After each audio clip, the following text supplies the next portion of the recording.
Assalamualaikum warahmatullahi wabarakatuh. Sahabat Komariah Link dimanapun Anda berada, Alhamdulillah jumpa kembali dengan Kokom Komariah. Hari ini kita akan membahas tentang pengembangan kurikulum. Sering terjadi perbincangan di masyarakat bahwa setiap pergantian menteri selalu juga diiringi dengan pergantian kurikulum. Berubah dan berubah sehingga belum selesai kita menyelesaikan yang satu sudah berubah lagi, dan itu perlu adaptasi yang lumayan cukup sulit. Nah, itu pernyataan yang sering muncul di masyarakat. Betulkah kurikulum berubah?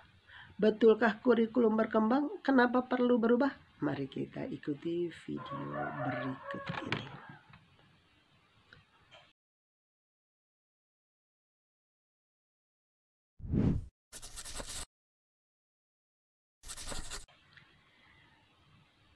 Sahabat Komariah Link dimanapun Anda berada, hari ini kita akan membahas tentang arah kebijakan pengembangan kurikulum 41 oleh Kokom Komariah. Pembicaraan kita akan diawali dari arti kurikulum secara bahasa.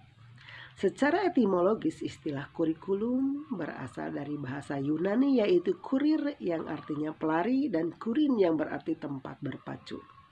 Istilah kurikulum berasal dari dunia olahraga, terutama dalam bidang atletik pada zaman Romawi kuno di Yunani.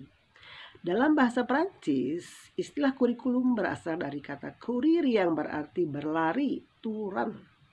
Kurikulum berarti suatu jarak yang harus ditempuh oleh seorang pelari dari garis start sampai dengan garis finish untuk memperoleh medali atau penghargaan. Kurikulum dalam pendidikan Islam dikenal dengan manhaj yang bermakna jalan yang terang atau jalan terang yang dilalui oleh manusia pada berbagai bidang kehidupan. Jadi kalau kita analogikan bahwa kurikulum itu sebuah jalan, maka ketika akan melakukan ibadah haji, ketika Rasulullah dulu berjalan kaki dengan unta atau dengan kuda, maka pada perkembangan selanjutnya semakin berkembang Islam, semakin luas jangkauannya, maka orang-orang termasuk kita di Indonesia melakukannya dengan perahu, kemudian berkembang lagi dan akhirnya dengan pesawat, dan pesawat pun sampai hari ini terus mengalami perkembangan dan percepatan. Itulah sebuah perjalanan yang harus ditempuh, perlu adaptasi dengan kondisi situasi baru. Nah, sekarang bagaimana kurikulum pendidikan di Indonesia? Mengapa perlu penyesuaian kurikulum? Ini karena memang perubahan zaman dan tantangan tidak bisa dihindari, sehingga pembelajaran perlu mengikuti dinamika perubahan zaman.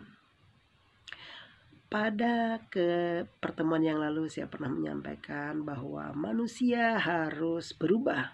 Kalau tidak berubah, siap-siap punah seperti dinosaurus. Nah, dinamika perubahan zaman memerlukan kerangka kurikulum yang hidup dan dapat dikembangkan terus-menerus berkesinambungan. Artinya hidup, berkembang sesuai dengan keadaan, sesuai dengan situasi, sesuai dengan hari ini bagaimana masyarakat berperilaku. Kemudian keberagamaan budaya Indonesia juga memerlukan kerangka kurikulum yang fleksibel dan mudah dikontekstualisasikan. Bagaimana kita pahami Indonesia dengan aneka budaya, suku, bangsa, bahasa, kemudian kegiatan, aktivitas, demografi yang berbeda. Tentunya di situ harus mengakomodir semua yang berbeda itu, sehingga perlu ada kurikulum yang fleksibel dan mudah dikontekstualisasikan di kehidupan sehari-hari. Sehingga penyesuaian kurikulum merupakan implikasi dari adaptasi pembelajaran dengan perkembangan zaman. Ya, jadi perlunya perubahan karena situasi dan kondisi yang selalu berubah. Termasuk perubahan teknologi, sosial, lingkungan sedang terjadi secara global, masif di seluruh dunia dan juga tentunya di Indonesia. Dari segi teknologi, disruption teknologi akan berdampak pada semua sektor. Salah satunya adalah penerapan otomatisasi big data di semua sektor. Data adalah harta yang paling besar, kekayaan yang sekarang sangat dibutuhkan oleh semua orang, baik itu ekonom, baik itu pendidik, baik itu politikus dan sebagainya. Semua membutuhkan data untuk lancarnya program-program kegiatan mereka. Kemudian konektivitas 5G yang memungkinkan teknologi lainnya saling terhubung seperti kendaraan otonom dan drones. Hal ini kita sekarang memasuki internet generasi kelima yang mempunyai kecepatan tinggi dan latensi rendah. Pengguna jaringan 5G dapat menggunakan internet dengan kecepatan mencapai 1 gigabit per sekon. Jaringan ini juga didukung oleh MIMO masif untuk mengirimkan sinyal nirkabar dengan gangguan yang lebih sedikit. Jadi cepat, tidak banyak gangguan-gangguan. Kemudian dengan 3D, di mana realitas maya virtual reality AR dan VR bisa mudah dengan diakses. Metaverse yang hari ini sudah mulai banyak kita lakukan itu bisa diakses. Jadi bagaimana 5G dengan 3D sudah bisa kita pakai untuk pengembangan teknologi dan kemajuan di masa sekarang dan yang akan datang. Selanjutnya sosiokultural, perubahan demografik, profil sosioekonomi dari populasi dunia, meningkatnya usia harapan hidup dan usia lama bekerja. Hal ini disebabkan karena kesadaran akan kesehatan semakin tinggi, sehingga usianya harapan hidup lebih lama dan juga masih kuat untuk bekerja. Usia 70, 75 sampai 80 masih bisa melakukan pekerjaan, why not ya. Karena memang kuat gitu. Tumbuhnya migrasi, urbanisasi, keragaman budaya dan kelas menengah. Perubahan yang cepat, transformasi yang memudahkan untuk berpindah dari satu tempat ke tempat lain, akses budaya yang mudah, kemudian orang-orang yang pandai memanfaatkan situasi dan kondisi, maka akan naik level kelasnya, dari ekonominya akan semakin meningkat. Kemudian terjadi meningkatnya tenaga kerja yang terus bergerak, mobile dan fleksibel. Perubahan ini juga terjadi dari satu kegiatan lain. Pekerjaan yang dulu tidak ada sekarang ada, masa depan akan lebih berubah kembali. Itu sesuai dengan situasi. Kemudian munculnya kepedulian konsumen terhadap etika, privasi dan kesehatan. Konsumen hari ini berpikir makan bukan hanya kenyang, tapi juga bagaimana sehat. Rumah tidak hanya untuk berlindung, tapi bagaimana indah estetika dan sebagainya. Pada lingkungan itu juga baik sehari ini, habisnya bahan bakar fosil, krisis air, perubahan iklim, permukaan laut naik.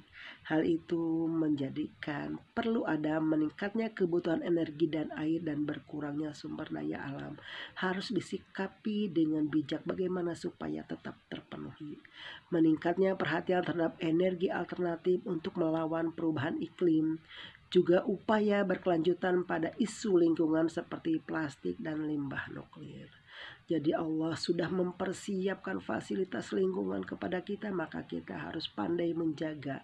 Kita harus pandai merawat supaya lingkungan itu juga tetap bermanfaat kepada kita. Mereka ramah dengan kita, jadi kita bersahabat dengan lingkungan.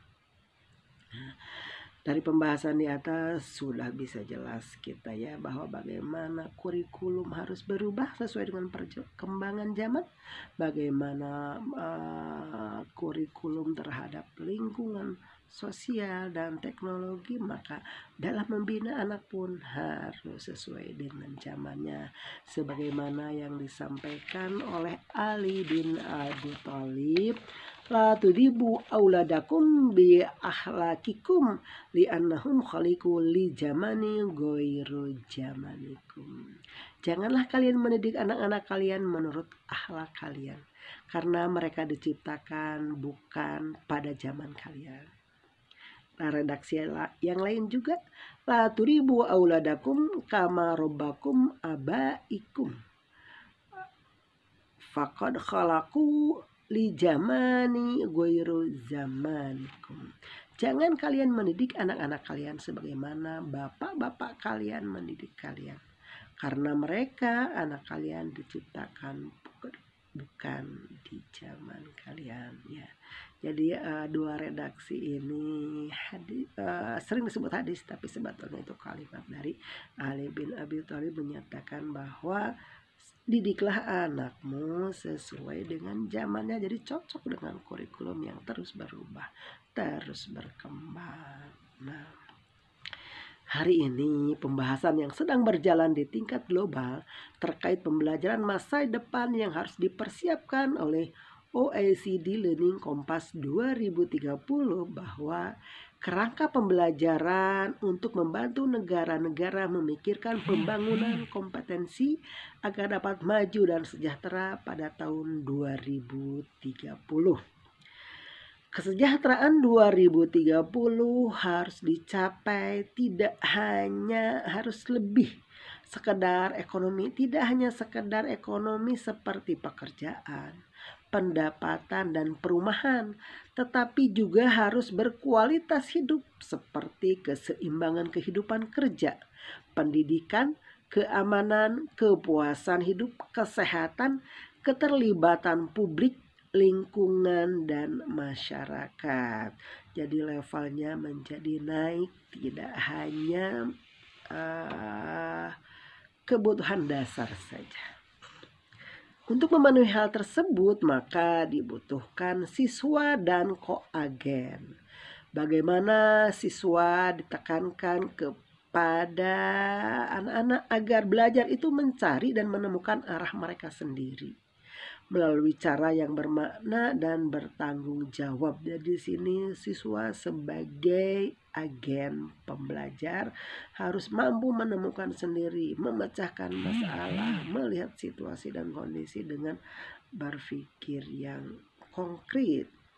Dilengkapi dengan interaksi dan bimbingan dari teman sebaya, orang tua, guru, dan masyarakat sebagai koagen, sehingga siswa bisa berkembang dibantu oleh koagen yaitu teman, guru, orang tua, dan komunitasnya. Untuk mendapatkan hal tersebut maka diperlukan pondasi inti, kompetensi inti, dan transformatif.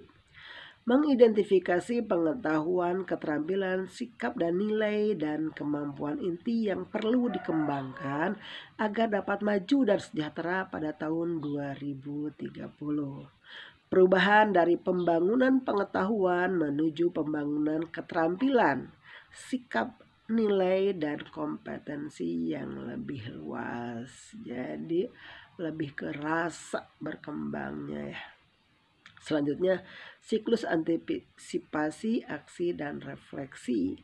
Pembelajaran sebagai proses berulang, yaitu siswa terus-menerus meningkatkan pemikiran dan sikap bertanggung jawab untuk kesejahteraan bersama. Jadi ini kesejahteraan 2030 ditopang dengan siswa hari ini yang kreatif, inovatif, dan mampu bertanggung jawab dengan berbagai fasilitas-fasilitas pendidikan yang tentu saja kerjasama dengan koagennya. Selanjutnya, karena kita tadi akan menciptakan anak yang bisa hidup pada masanya, maka akan terjadi perubahan pekerjaan pada masa yang akan datang. Jadi para pekerja pada masa depan jauh berbeda dengan hari ini. Dari segi struktural, munculnya jenis pekerjaan baru. Struktur organisasi, perusahaan, dan tipe pekerjaan baru banyak muncul untuk mengakomodasi manusia dan teknologi yang berubah dengan cepat. Tenaga kerja multi generasi dan beragam. Untuk pertama kalinya dalam sejarah 3 generasi bekerja sama dan meningkatkan kesadaran akan keberagaman di tempat kerja. Ya, senior, junior itu muncul sehingga bagaimana mereka bisa bekerja bersama-sama. Tidak dibatasi struktur dan tempat. Pekerjaan dapat dilakukan di mana saja dan dengan waktu yang fleksibel. Rasio pekerja tidak tetap meningkat. Nah, ini ya, bisa hanya di rumah saja, tidak harus berangkat ke kantor, atau bisa di tempat dimanapun, di kendaraan bisa bekerja ya. Otonomi dalam pekerja.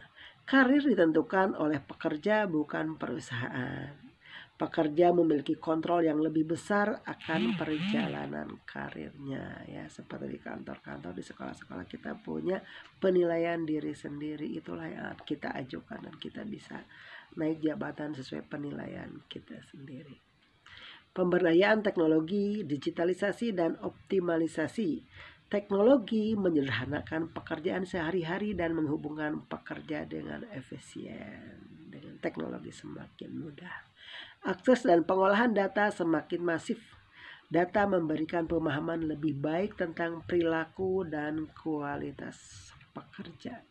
Makanya tadi di awal dikatakan bahwa data adalah harta yang paling berharga hari ini.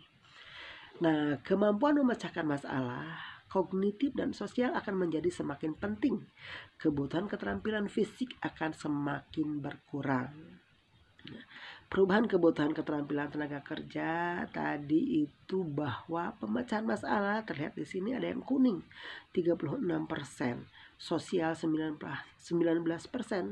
proses 18%, dan sistem 17%. Ini menduduki kemampuan yang nantinya sangat dibutuhkan dan akan paling dicari sebagai keterampilan inti di tempat kerja pada masa yang akan datang.